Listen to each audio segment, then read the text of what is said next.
welcome to my Reneementary, where I'm talking about universal truths, shared wisdom, and fundamental human experiences, and the sisterhood and the oneness in all of them. And I've been doing this mini series in the whole big thing of looking at our relationships of different things and how we honor them. And today is about how we honor each other. And this is a hard one because I think that we don't understand how we should honor each other because we don't understand how we should honor ourselves. And I think as a culture, as a human race, we've kind of forgotten how to love, honor, respect, be gentle, kind. Wait a minute, gentle, lying. That's what I say to my kids all the time. Is it gentle, loving, kind, respectful, and does it honor your true self? So, in everything that you do and say, is it gentle, loving, kind, respectful, and honor your true self?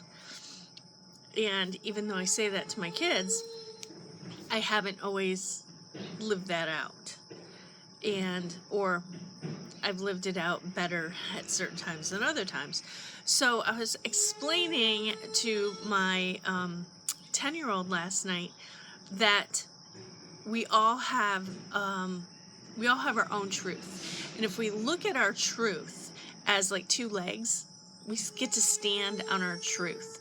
And our truth is what holds us up. And our truth is what makes us strong. And our truth, our own personal truth, is what makes me, me, and what makes you, you. And it's like a puzzle. So my truth and your truth will work together to make a bigger, more incredible, magnificent truth. And when I explained it that way, she got it. And I didn't go in thinking that I was going to explain it that way. Sometimes the words actually do kind of flow out of me in a nice way that makes sense. And the more I thought about that, the more I thought that's how I wanted to describe it in this video of honoring each other. And I was in I still am kind of. I took a online writing class several years back, maybe 3 or 4 years back, Tribe Writers. And Jeff Goins is the person he's published author, written a few books now since starting Tribe Writers. And one of the things is that he suggests writing a manifesto and publishing it. And I never did that. I never did a lot of things in class. I'm not the best student in life, right? I'm just not a good student. And one of the things is that I'm a good student, I just work at my own pace. How's that for a disclaimer? But so he suggests writing this manifesto. And at that point, 3-4 years ago, I was not living my truth. I was not at all on so many levels.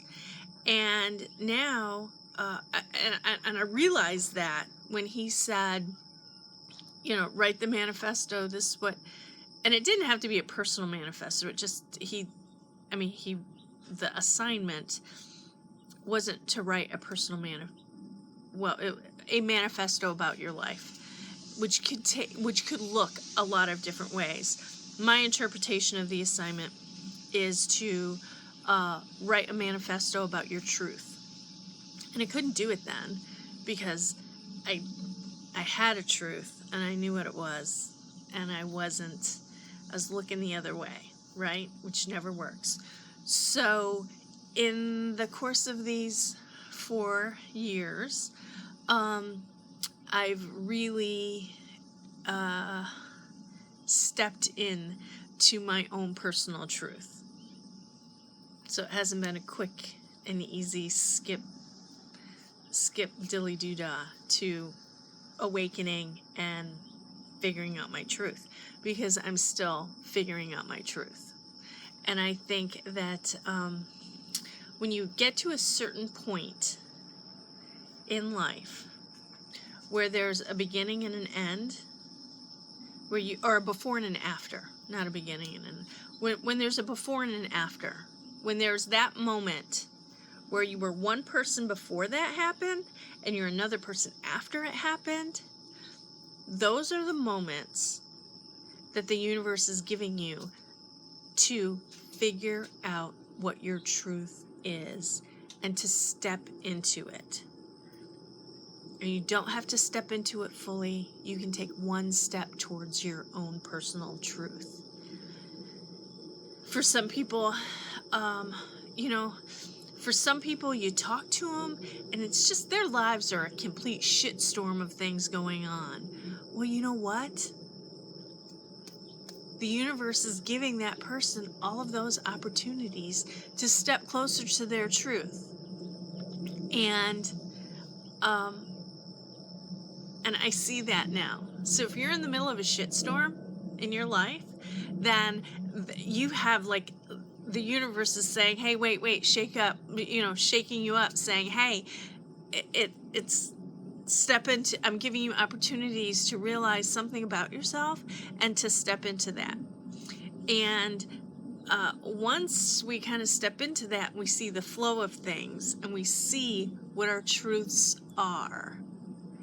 And we understand that living out our truth is the way to joy and happiness, then it's a lot easier to do it. Not to say that you won't cry a river, not to say that you won't temporarily hate someone. You might, but it's in moving into that truth. And it's in standing in your truth. Just standing there. You don't have to move any place. Just stand in your truth until you are sturdy and strong, and then take a step. And when you do that, amazing things will happen in your life. But they won't happen immediately, and they won't happen all at once. So, I got a little off track with honoring each other. But when we honor ourselves and we step into our own truth, it makes it so much easier to be gentle, loving, kind, respectful, and honoring your truth, honoring your light. Does that make sense? So when we honor ourselves, we practice on honoring someone else. And that's it. So that's my soul sisterhood truthism for the day. And thanks for watching. And I hope this resonates with you and gives you something to think about as we move towards a more alive, awakened way of being. Namaste.